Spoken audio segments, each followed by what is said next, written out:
Hi hello ನಮಸ್ಕಾರ ಕರ್ನಾಟಕ. ಎಲ್ಲರೂ ಹೇಗಿದ್ದೀರಾ? ಸೂಪರ್ ಆಗಿದ್ದೀರಾ ಅಂತ ಭಾವಿಸ್ತೀನಿ. ನಾನು ಕೂಡ ಸೂಪರ್ ಆಗಿದ್ದೀನಿ. ಮತ್ತೊಂದು ಹೊಸ ಈ ಬ್ಲಾಗಿಗೆ ಸ್ವಾಗತ ಸುಸ್ವಾಗತ. ಏನಪ್ಪ ಇವತ್ತಿನ ಬ್ಲಾಗ್ ಅಂದರೆ ದೋಸೆನ ಎಲ್ಲರ ಮನೆಯಲ್ಲೂ ಮಾಡ್ತಾರೆ, ಪ್ರತಿಯೊಂದು ಮನೆಯಲ್ಲೂ ಮಾಡ್ತಾರೆ. ಬಟ್ ಅದಕ್ಕೊಂದು ಟೀ ಸ್ಪೂನು ಅಥವಾ ಅರ್ಧ ಟೀ ಸ್ಪೂನು ಸೋಡಾನ ಹಾಕ್ತಾರೆ. ಬಟ್ ಕೆಲವರು ಅಂತಾರೆ ಸೋಡಾ ಇಲ್ಲದೆ ದೋಸೆನೇ ಬರಲ್ಲ ಅಂತ. ನಾನು ಹೇಳ್ತಿದ್ದೀನಿ, ಸೋಡಾ ಇಲ್ಲದೇ ದೋಸೆನ ಮಾಡಿ ತೋರಿಸ್ತೀನಿ. ಮೇನ್ ಇಂಪಾರ್ಟೆಂಟ್ ಏನಪ್ಪ ಅಂದರೆ ನಾವು ಅದಕ್ಕೆ ಹಾಕುವಂಥ ಪದಾರ್ಥಗಳು ಬಹಳ ಮುಖ್ಯವಾಗಿರ್ತದೆ. ಬಟ್ ಸೋಡಾ ಇಲ್ಲದೆ ಮಾಡೋದಿದೆಯಲ್ಲ, ಅದು ಭಾಳ ಮುಖ್ಯ. ಸೋಡಾ ದೇಹಕ್ಕೆ ಎಷ್ಟು ಕೆಟ್ಟ ಪರಿಣಾಮ ಅಂತ ಎಲ್ಲರಿಗೂ ಗೊತ್ತೇ ಇದೆ. ಬಟ್ ಎಲ್ಲರೂ ಸೇವನೆ ಮಾಡ್ತಾರೆ, ನಾವು ಕೂಡ ತಿಂತೀವಿ. ಅದು ಅತಿಯಾದ ಯಾವುದು ಸೇವನೆ ಮಾಡಬಾರ್ದು. ಯಾವಾಗೂ ಒಂದು ಸಲ ಸೇವನೆ ಮಾಡಿದ್ರೆ ಏನು ಪ್ರಾಬ್ಲಮ್ ಏನಿಲ್ಲ. ಬಟ್ ಏನಪ್ಪ ಅಂದರೆ ಸೋಡಾ ಹಾಕಿ ಮಾಡಿ ಮನೆಯಲ್ಲಿ ಮಾಡಿ ತಿನ್ನೋದು ಏನು ಪ್ರಯೋಜನ ಹೇಳಿ? ಹೊರಗಡೆ ರೆಸ್ಟೋರೆಂಟಲ್ಲಿ ತಿನ್ನೋದು, ಮನೇಲಿ ತಿನ್ನೋದು ಎಲ್ಲ ಒಂದೇ ಆಯ್ತಲ್ವ? ದೊಡ್ಡವ್ರು ಹೇಳ್ತಾರಲ್ಲ, ಆದಷ್ಟು ಹೊರಗಡೆ ಕಮ್ಮಿ ಮಾಡಿ ಮನೆ ಊಟ ತಿನ್ನಿ, ಹೆಲ್ದಿಯಾಗಿರಿ ಅಂತ ಹೇಳ್ತಾರಲ್ಲ, ನಿಜ ಅಲ್ವಾ? ಹಾಗಾಗಿ ಇವತ್ತು ನಾನು ಸೋಡಾ ಇಲ್ಲದೇ ದೋಸೆನ ಪ್ರತಿಯೊಂದು ಖಾಲಿ ದೋಸೆ, ಸಟ್ ದೋಸೆ, ಉತ್ತಪ್ಪ ದೋಸೆ ಎಲ್ಲನೂ ನಿಮಗೆ ಮಾಡಿ ತೋರಿಸ್ತೀನಿ. ಮತ್ತು ಅದರ ಅಳತೆ ಹೇಗೆ ಹಾಕಬೇಕು, ಹೇಗೆ ನೆನೆಯಿಡಬೇಕು, ಪ್ರತಿಯೊಂದು ನಿಮಗೆ ಅಳತೆನ ತೋರಿಸ್ತೀನಿ, ಬನ್ನಿ.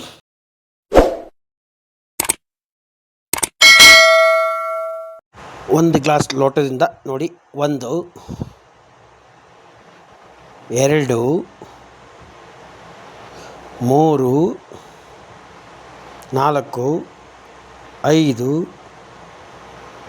6 ನೋಡ್ಬೋದು. 6 ಗ್ಲಾಸ್ ಹಾಕಿನಿ. ಅದೇ ಲೋಟದಿಂದ ಮತ್ತೆ 1 ಗ್ಲಾಸ್ ಉದ್ದಿನಬೇಳೆ, ಅರ್ಧ ಗ್ಲಾಸ್ ಕಡಲೆಬೇಳೆ ಎರಡು ಮಿಕ್ಸ್ ಮಾಡಿ ನಾನು 1.5 ಗ್ಲಾಸ್ ಹಾಕೋತಿದ್ದೀನಿ. ನೋಡ್ಬೋದು, ಎರಡು ಮಿಕ್ಸ್ ಇದೆ. 1 ಗ್ಲಾಸ್ ಉದ್ದಿನಬೇಳೆ, ಅರ್ಧ ಗ್ಲಾಸ್ ಕಡಲೆಬೇಳೆ. ನೋಡಿ, 1 ಗ್ಲಾಸ್ ಪೂರ ಹಾಕಿದ್ದೀನಿ ಇವಾಗ ಉದ್ದಿನಬೇಳೆ, ಕಡಲೆಬೇಳೆ. ಮತ್ತು ಇನ್ನು ಅರ್ಧ ಗ್ಲಾಸ್ ಕೂಡ ಹಾಕ್ತಾಯಿದ್ದೀನಿ. ಮೊದಲಿಗೆ ನಾನು ಅಕ್ಕಿ 6 ಗ್ಲಾಸ್ ಹಾಕಿದ್ದೀನಿ. ಈಗ ಉದ್ದಿನಬೇಳೆ, ಕಡಲೆಬೇಳೆ ಎರಡು 1.5 ಗ್ಲಾಸ್ ಎಲ್ಲ ಮಿಕ್ಸ್ ಮಾಡಿ ಚೆನ್ನಾಗಿ ತೊಳ್ಕೊತಾ ಇದ್ದೀನಿ. ನೋಡ್ಬೋದು, ಚೆನ್ನಾಗಿ ಒಂದು ಸಲ ಅಲ್ಲ 2 ಸಲ ಬೇಕಾದರೆ ತೊಳ್ಕೊಳ್ಳಿ ಚೆನ್ನಾಗಿ. ಅದರ ನೊರೆ ಗಲೀಜೆಲ್ಲ ಡಸ್ಟೆಲ್ಲ ಇರೋದೆಲ್ಲ ಕ್ಲೀನ್ ಆಗುತ್ತೆ. ಈಗ ಮತ್ತೆ ನಾವು ಫ್ರೆಶ್ ನೀರನ್ನು ಹಾಕ್ಕೊಂಡು ನೋಡಿ, ಎಲ್ಲ ಅಕ್ಕಿ ಅದೆಲ್ಲ ಮುಳುಗಬೇಕು. ಅದಕ್ಕಿಂತ ಒಂದು 2 ಇಂಚ್ ಹೈಟಲ್ಲಿ ನೀರಲ್ಲಿ ಇಟ್ಕೊಂಡು ನೋಡ್ಬೋದು, ಇಟ್ಟು ಮೇಲೆ ಮುಚ್ಚಿ ಇಟ್ಬಿಡೋಣ. ಎಷ್ಟಪ್ಪ ಅಂದರೆ ಮಿನಿಮಮ್ 8ರಿಂದ 10 ಅವರ್ ನೆನೆಗೆ ಬಿಡೋಣ. ನೋಡಿ, ನೆಂದ ಮೇಲೆ ಈಗ 8 ಅವರ್ ಆಗಿದೆ. ನೋಡಿ, ರುಬ್ಬಿದ್ದೀವಿ. ಯಾವ ಥರ ಇದೆ ನೋಡ್ಬೋದು, ಗಟ್ಟಿ ಫ್ರೆಶ್ ನೋಡ್ಬೋದು.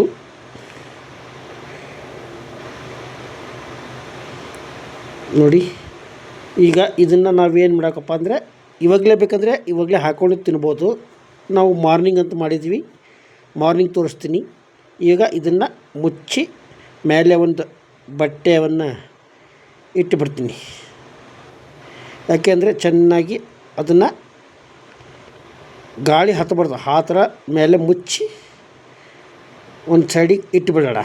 ಯಾಕೆಂದರೆ ಚೆನ್ನಾಗಿ ಉಬ್ಕೊಂಡು ಬಂದುಬಿಡ್ತದೆ ಹಿಟ್ಟು ನೀಟಾಗಿ.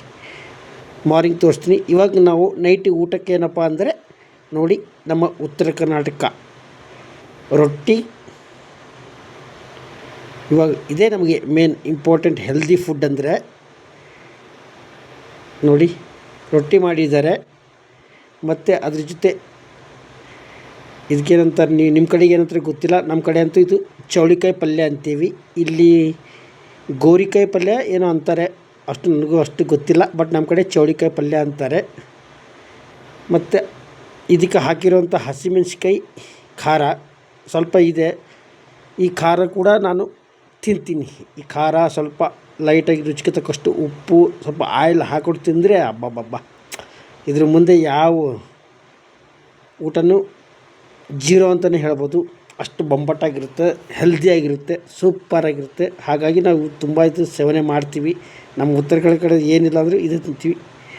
ನೋಡಿ ಸ್ನೇಹಿತರೆ, ಬೆಳಗ್ಗೆ ಆಗಿದೆ ನೋಡ್ಬೋದು. ಇವಾಗೆಲ್ಲ ತೆಗೆದು ಹಿಟ್ಟನ್ನು ನಾನು ಸ್ವಲ್ಪ ಎತ್ತಿಕ್ಕೋತೀನಿ, ಯಾಕೆಂದರೆ ಒಂದೇ ಸಲ ನಾನು ಮಾಡಲ್ಲ. ನನಗೆಷ್ಟು ಬೇಕೋ ಅಷ್ಟು ಮಾತ್ರ ನಿಮಗೆ ತೋರಿಸ್ತೀನಿ.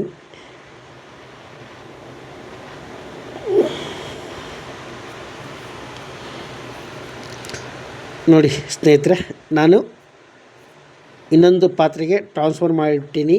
ಯಾಕೆಂದರೆ ಅದು ನಮಗೆ ಅಷ್ಟು ನಾವು ತಿನ್ನಲ್ಲ. ಒಂದು ದಿವಸ ದೋಸೆ ತಿಂದರೆ ನೆಕ್ಸ್ಟ್ ಮಾರನೇ ದಿವಸ ಪಡ್ಡು ಮಾಡ್ಕೊಂಡು ತಿಂತೀವಿ. ಹಾಗಾಗಿ ನಮಗಿವಾಗೇನು ನಿಮಗೆ ತೋರ್ಸೋಕ್ಕೆ ಅಂತ ನೋಡಿ ಇಷ್ಟು ನಾನು ಎತ್ತಿಕ್ತೀನಿ. ಇದು ನಮಗೆ ಬೇಡ, ಮಾರನೇ ದಿವಸ ಮಾಡ್ಕೊಂಡು ತಿಂತೀವಿ. ಇದಕ್ಕೆ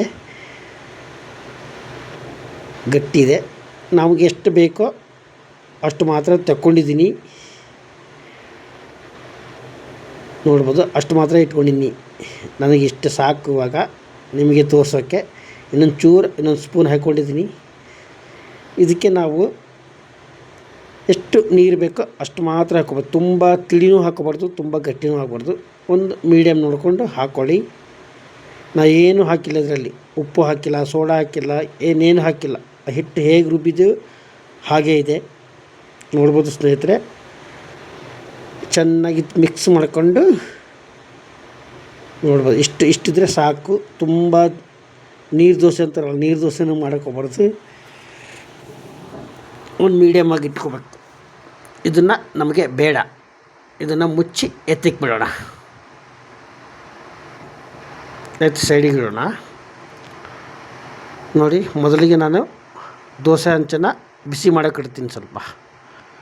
ನೋಡಿ, ಪ್ರತಿಯೊಬ್ಬರು ಅಷ್ಟೇ ತುಂಬ ಅವಸರಪಟ್ಟು ದೋಸೆ ಹಂಚು ಇನ್ನೂ ಕಾದೇ ಇರಲ್ಲ, ದೋಸೆ ಹಾಕಕ್ಕೆ ಹೋಗ್ತೀರ. ಅದನ್ನು ಸ್ಟಾರ್ಟಿಂಗಲ್ಲೇ ನಿಮಗೆ ಹರಿದು ತುಂಬ ಬೇಜಾರು ಮಾಡಿಬಿಡ್ತದೆ. ಹಾಗಾಗಿ ಏನಪ್ಪ ನೀವು ಮಾಡಬೇಕಾಗಿರೋದು ಅಂದರೆ ಸ್ವಲ್ಪ ಹೊತ್ತು ಹೆಂಚನ್ನು ಬಿಸಿಯಾಗಬೇಕು. ನೋಡಿ, ಬಿಸಿ ಮಾಡಿ ಈ ಥರ ಈರುಳ್ಳಿನ ಒಂದರಲ್ಲಿ 2 ಪೀಸ್ ಮಾಡ್ಕೊಳ್ಳಿ. ಒಂದು ಸಲ ಆಯಿಲನ್ನು ಎದ್ದಿ ಚೆನ್ನಾಗಿ ಆ ಹಂಚಿಗೆ ಉಜ್ಜಿಕೊಳ್ಳಿ.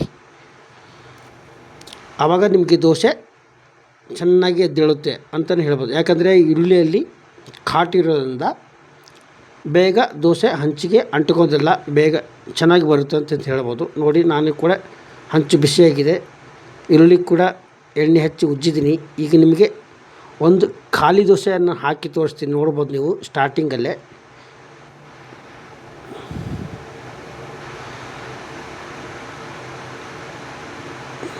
ಒಂದು ಚೂರು ಕೂಡ ಹಂಚಿಗೆ ಅಂಟೋದಿಲ್ಲ, ಅಷ್ಟು ನೀಟಾಗಿ ದೋಸೆನ ಎದ್ದೇಳುತ್ತೆ, ನೀಟಾಗಿ ಬರುತ್ತೆ. ನೋಡ್ಬೋದು ಸ್ನೇಹಿತರೆ, ಖಾಲಿ ದೋಸೆನ ಹಾಕಿದ್ದೀನಿ. ಈಗ ಸ್ವಲ್ಪ ಆಯಿಲನ್ನು ಹಾಕೋತೀನಿ. ನೋಡಿ, ಆಯಿಲನ್ನು ಹಾಕೋತಾ ಇದ್ದೀನಿ. ನೋಡ್ಬೋದು ಎಷ್ಟು ನೀಟಾಗಿ ಗರಿಗರಿಯಾಗಿ ಈ ದೋಸೆನ ಬರುತ್ತೆ, ನೀಟಾಗಿ ಬರುತ್ತೆ ಅಂತಲೇ ಹೇಳ್ಬೋದು ಸ್ನೇಹಿತರೆ. ಸಿಂಪಲ್ಲಾಗಿ ಎಷ್ಟು ಚೆನ್ನಾಗಿರುತ್ತೆ ಅಂದರೆ ನೋಡ್ಬೋದು.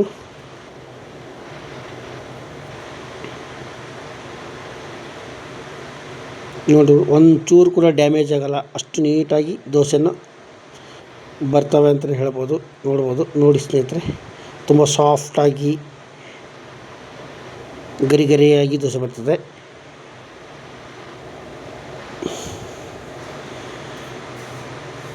ನೋಡಿ, ಇದಾದಮೇಲೆ ನಿಮಗೆ ನೆಕ್ಸ್ಟ್ ನನಗೆ ಒಂದು ಸಟ್ಟು ದೋಸೆ ಕೂಡ ಹಾಕಿ ತೋರಿಸ್ತೀನಿ. ಸಟ್ಟು ದೋಸೆನೂ ಕೂಡ ಅಷ್ಟೇ ಗರಿಯಾಗಿ ಬರುತ್ತೆ. ನೋಡ್ಬೋದು, ಇದನ್ನು ತೆಗಿತೀನಿ ಇವಾಗ. ನೋಡಿ, ಎಷ್ಟು ಸಾಫ್ಟಾಗಿ ಬಂದಿದೆ ನೋಡ್ಬೋದು. ತುಂಬ ಸ್ಮೂತಾಗಿ, ಸಾಫ್ಟಾಗಿ, ಗರಿಯಾಗಿ ಪ್ಲೈನ್ ದೋಸೆ ಇದು. ನೋಡಿ,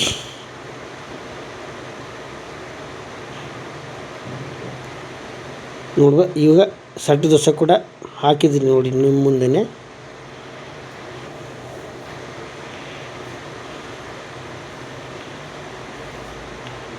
ನೋಡಿ ಸೆಟ್ ದೋಸೆ ಕೂಡ ಅಷ್ಟೇ ಸಾಫ್ಟಾಗಿ ಎಷ್ಟು ಸ್ಮೂತಾಗಿ ಬಂದಿದೆ ಅಂದರೆ ಆಹಾ ಹಾ ಹಾ. ನೋಡಿ ಸ್ನೇಹಿತರೆ, ಸೆಟ್ ದೋಸೆ ಕೂಡ ಆಯಿತು. ಈಗ ನಾನು ಉತ್ತಪ್ಪ ದೋಸೆ ಕೂಡ ಮಾಡಿ ತೋರಿಸ್ತೀನಿ, ನೋಡ್ಬೋದು.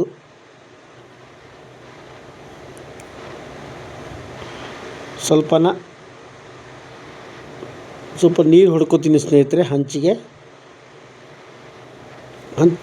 ಸ್ವಲ್ಪ ನೀರು ಹಚ್ಚಿ ಒರೆಸ್ಬೇಕು ಆವಾಗ, ಯಾಕಂದರೆ ಸ್ವಲ್ಪ ಇದಾಗ್ತಿರ್ತಲ್ಲ, ಆಯಿಲ್ ಜಾಸ್ತಿ ಇದಾಗಿರ್ತದೆ. ನೋಡ್ಬೋದು. ಇವಾಗ ಉತ್ತಪ್ಪ ದೋಸೆನ ಹಾಕಿ ತೋರಿಸ್ತೀನಿ.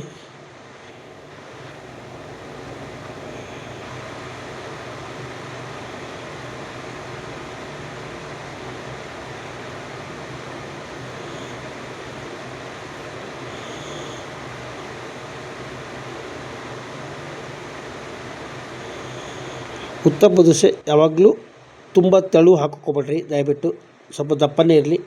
ನೋಡಿ, ನಾನು ಆಲ್ಮೋಸ್ಟ್ ಎಲ್ಲ ಕಟ್ ಮಾಡಿ ಇಟ್ಕೊಂಡಿದ್ದೀನಿ. ಈರುಳ್ಳಿ, ಕ್ಯಾರೆಟು, ಹಸಿಮೆಣಸಿನ್ಕಾಯಿ, ಕೊತ್ತಂಬರಿ ಎಲ್ಲನೂ ಕಟ್ ಮಾಡಿ ರೆಡಿ ಮಾಡಿ ಇಟ್ಕೊಂಡಿದ್ದೀನಿ. ಹಾಗಾಗಿ ಈಗ ದೋಸೆ ಹಾಕಿದ ಮೇಲೆ ಅದ್ರ ಮೇಲೆ ನಾನು ಈರುಳ್ಳಿ ಕಟ್ ಮಾಡಿರೋಂಥ ಪದಾರ್ಥಗಳನ್ನ ಹಾಕ್ಕೋತಾ ಇದ್ದೀನಿ. ನೋಡ್ಬೋದು ಸ್ನೇಹಿತರೆ, ಉತ್ತಪ್ಪ ದೋಸೆ ಯಾವ ಥರ ಇರುತ್ತೆ ಅಂದರೆ ಆಹಾ ಹಾ, ತಿಂತಾಯಿದ್ರೆ ತಿಂತಾನೇ ಇರಬೇಕು ಆಗಿರುತ್ತೆ. ನೋಡ್ಬೋದು.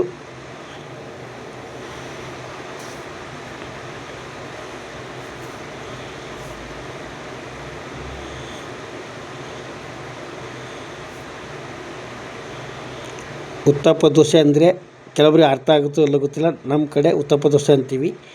ಇಲ್ಲಿ ಬೆಂಗಳೂರಲ್ಲಿ ಈರುಳ್ಳಿ ದೋಸೆ ಅನ್ಬೋದೇನೋ. ಈರುಳ್ಳಿ ದೋಸೆ ನೋಡಿ ಹೇಗಿದೆ ಅಂತ.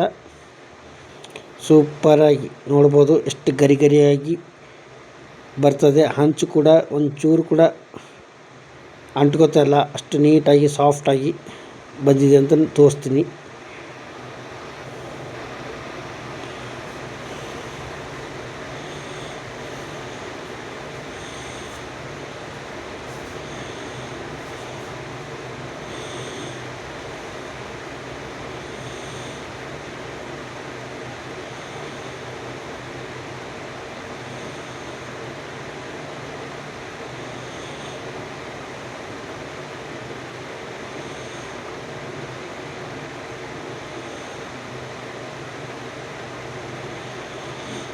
ನೋಡಿ ಸ್ನೇಹಿತರೆ, ಉತ್ತಪ್ಪ ದೋಸೆನ ಫುಲ್ಲಾಗಿ ಸ್ಮೂತಾಗಿ ಸಾಫ್ಟಾಗಿ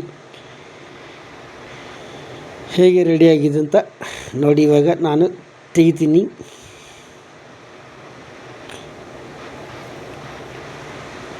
ನೋಡಿ, ಉತ್ತಪ್ಪ ದೋಸೆ, ಸೆಟ್ ದೋಸೆ, ಖಾಲಿ ದೋಸೆ ಎಷ್ಟು ಬೊಂಬಾಟಾಗಿ ಸೋಡಾ ಇಲ್ಲದೇ ಪರ್ಫೆಕ್ಟ್ಲಿ ಆಗಿ ಬಂದಿದೆ. ನೀವು ನೋಡ್ಬೋದು ಸ್ನೇಹಿತರೆ. ಈಗ ನಾನು ನಿಮಗೆ ಟೇಸ್ಟ್ ಮಾಡಿ ಕೂಡ ಹೇಳ್ತೀನಿ, ಬನ್ನಿ. ನೋಡಿದ್ರಲ್ಲ ಸ್ನೇಹಿತರೆ, ಪ್ಲೈನ್ ಸೋಡಾ ಇಲ್ಲದೆ ಯಾವ ಥರ ಗರಿ ಗರಿಯಾಗಿ ದೋಸೆನ. ಬನ್ನಿ ಒಂದು ಸಲ ಟೇಸ್ಟ್ ಮಾಡೋಣ. ಮೊದಲಿಗೆ ನಾನು ಉತ್ತಪ್ಪ ದೋಸೆನ ಟೇಸ್ಟ್ ಮಾಡ್ತಾ ಹೇಳ್ತೀನಿ ನಿಮಗೆ.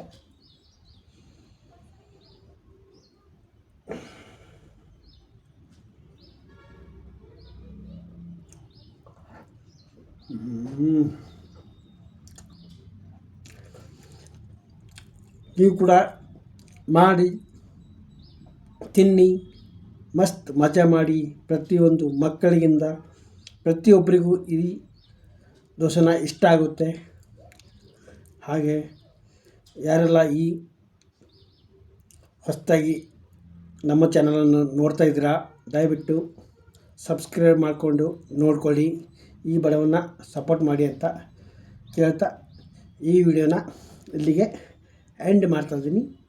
ಬಾಯ್, ಟೇಕ್ ಕೇರ್.